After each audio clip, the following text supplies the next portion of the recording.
Hi everyone, my name is Blue Nagoon, and I'm going to go over how I made my song, There Is No Right Answer. My first musical love is pop music with vocals. Synthesizer-based pop music is in my blood. I've really enjoyed how it's had a resurgence in the past 10 or 15 years. So in mid-2020, I set a goal of making a synthwave with vocals EP, though the project has expanded beyond that both in genre and length. This is the first single released from the project. I'm going to be releasing a single every month in 2021. This one features Heather Mitchell on vocals. And my standard disclaimer, of course, is I'm not a professional musician by any stretch, but I enjoy watching other people's breakdown videos and making of videos, and I figure I'll try to pay things forward by putting mine out there as well. Hopefully it'll be useful to you. So the first idea that came for this song is the synth ostinato that you hear throughout. When I was a teenager, I wrote a song that had a very similar sort of keyboard part. It sounded like this.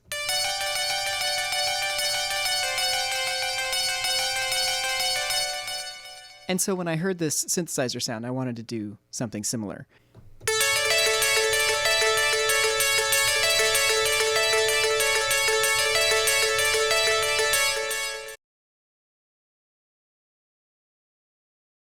Once I had that synth ostinato worked out, I just played with chords underneath it until I found something that I liked. In the key of F, I ended up with 1, 2, 6, 4, 1. In the chorus, it varies slightly. It goes back to the 5 at the end of the line just to give it some harmonic movement. I really like whenever I can have the harmony in the song reinforce its theme or emotional idea, and the bridge is a good example of this. The chords in the bridge are B flat add 2, C add 2, F add 2 over A, and back to B flat add 2, and then it just repeats. First thing you'll notice is that all the chords have 2 added to it to give them a very 80s suspended feel without being fully suspended. More importantly, there's the one chord in the progression, but the one chord is inverted so that the third is in the bass, in this case A, and that really makes it want to resolve upward to the B flat, instead of feeling more like home bass, like a one chord usually would. And so it ends up being a very cyclical progression that never really resolves, which is exactly the theme of the lyrics, especially in this section. Once I had that synth line and the chords, I sat down and produced an 8 or 16 bar loop just to play with it and see if it was something that I wanted to pursue. This is what I came up with.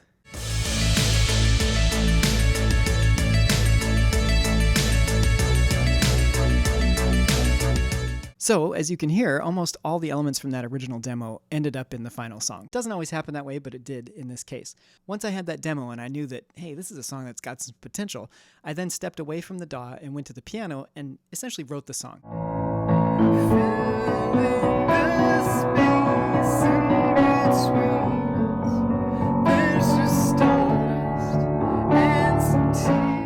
So once I have the song all written and mapped out, I return to the DAW and produce it, put my demo vocals on, connect with a singer, get the vocals recorded, finish the production, get it mastered, and release.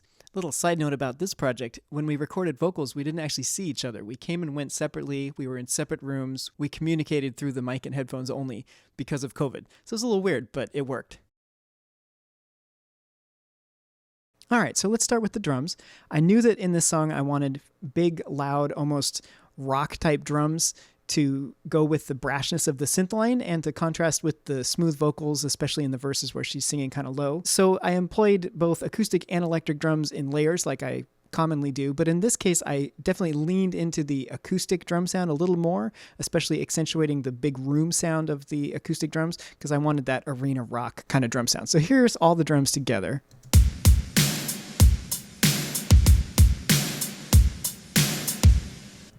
All right, so the kick is going through drum bus to give it a little bit of drive and some boom. The boom frequency is set to F because we're in the key of F. These two EQs are working in tandem to increase the low end, cut off the subs, and decrease the high end a little bit. And then this reverb here is a gated reverb just to give the kick some of that 80s space. The snare drum is an electric snare layered with a tambourine. It's got the drum bus on it to give it some drive and crunch. These EQs here are cutting off the low end, accentuating the high end, and reducing the mid-range frequencies above the fundamental of the snare. And then the reverb here is another gated reverb. Beyond that, we've got hi-hats, pretty simple, just EQ is cutting out the low end. I've got two kinds of toms layered together. One is an electric sound, and one is a more acoustic sound. Put them together, you get nice big 80s kind of tom sounds. There's a little clap that happens at the end of the phrase too. And then of course my crash cymbals, which I just like to put lots of reverb on so they're very washy. All right, we put all the electric drums together and we get this, which is nice and all, but then we add the acoustic kit to give it that arena rock feel.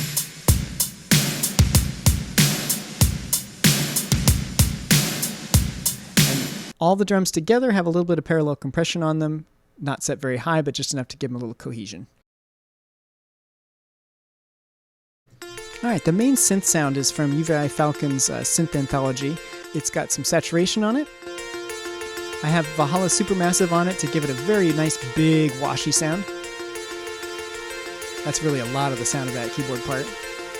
I use Track Spacer to duck this keyboard part out of the way of the toms when they happen. There's EQ on them to cut the low end and the very high end, and then a little CQ to accentuate the high end. And then I have a track spacer on it set to the vocal, not set at a very high ratio, but just to duck slightly when the vocal comes in. Now this song was originally written in the key of A, but we moved it to the key of F to fit the singer's voice better. When we did that, it meant that I moved the keyboard sound down a major third. It lost a little bit of its brashness and brightness when I did that, and so I ended up layering it with a second synthesizer sound, an octave up, just to keep that nice brash sound. That's without it, and then that's with it.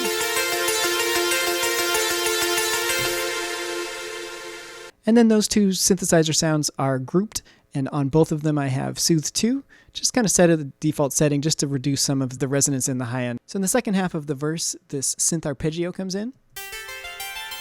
It has Soundtoys Crystallizer on it to give it that signature crystal feel.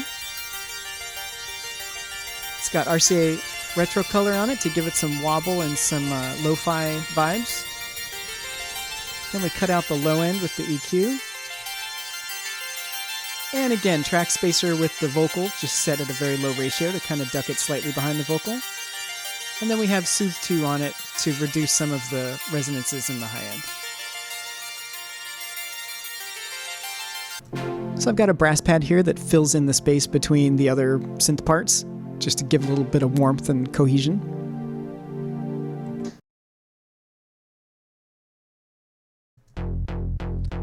My main bass sound is another sound from UVI's Falcon Synth Anthology. I'm using the Ableton arpeggiator just because it's easy to throw on there. And it's got a Tal Chorus X. Yes, to give it that nice chorusy bass feel. Then I put a utility on it with the bass mono set at 120 just to make sure that that chorus doesn't make the bottom end too wide. It's got a sidechain compressor on the kick, a CQ to boost the lows. And then this EQ here is doing two things. It's cutting off the super subs, accentuating the lows a little bit, but then it's also got this little bump here. This part of the bass is really the kind of growly part that sticks out the most, I think. And so what I've done is I've boosted it right there, and then when most of my other sounds are all in a group called bass duck with a little notch right there. So in the chorus, this brass pad comes in. So the effects on this, I have an EQ to take the low end out. I have a CQ to accentuate the high end quite a bit. And then track spacer on the vocal group just to duck it slightly. Also coming in the chorus is this rhythm guitar part. This is a Marshall amp into a Zilla cabinet model. I have two EQs on it. The first one carves out the frequencies I want and gives a little bit of a boost to the high mids. And then the CQ accentuates the high end. Gives it some brightness. And then a little bit of compressor on it to keep things uniform. Not looking for a lot of dynamic range in this part. And then I have Soothe 2 on it to just reduce some of the harshness and resonant frequencies, as you can see. That's what it's taking out.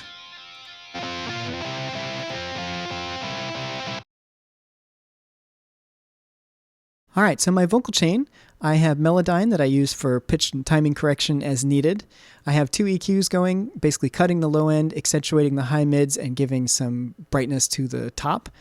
I have a compressor on it, of course, to smooth things out. I have a vocal splitter plugin set at just about 50%. It's just pseudo doubling, gives a little thickness to the vocal.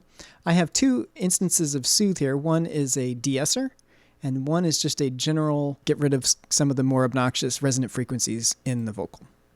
And then, of course, the vocals are running to delay and reverb. All right, then we have some transitional effects. At the beginning of the song, I took a snippet of the first part of the vocal, reversed it, tweaked it a bunch of ways. I can't even remember all the ways I did now. Put a reverb on it. Anyway, it gives sort of this reverse fade in. And then, of course, I have standard transition sound effects. All that sort of thing going into the choruses. My lead guitar in the solo is layered with a synth solo. I've always liked that sound. It's got EQ on it to carve out the frequencies I want. Compressor on it to keep things even. It's got a chorus on it. Give it that nice 80s feel. And then CQ to brighten it up.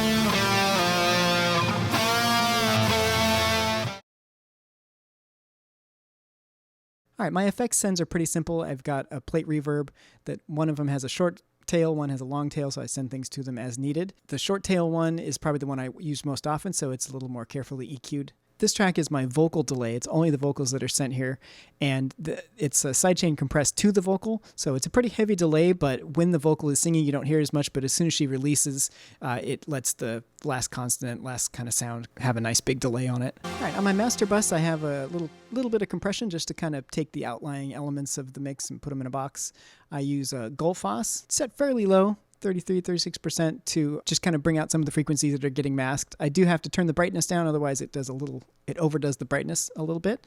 I have a general instance of Soothe on here to kind of get rid of the annoying resonances that might not have been nicked in the individual tracks. I have multi-band dynamics on here, just set to compress the mid-range up to about 1,000 hertz, just a little bit. That range. And then it's also boosting the low slightly for the whole mix. All right, thank you for watching. If you're interested in hearing the song in full, it's available on Bandcamp and most other digital distribution platforms. Special thanks, of course, to Heather Mitchell for singing on the track, and to everyone who gave me feedback along the way. I plan to release a single every 3 to 4 weeks throughout 2021, so look for those. I'm also a music teacher. I teach piano, guitar, music production, songwriting, theory, all that good stuff. So if you're interested in that kind of thing, get in touch. Thank you so much.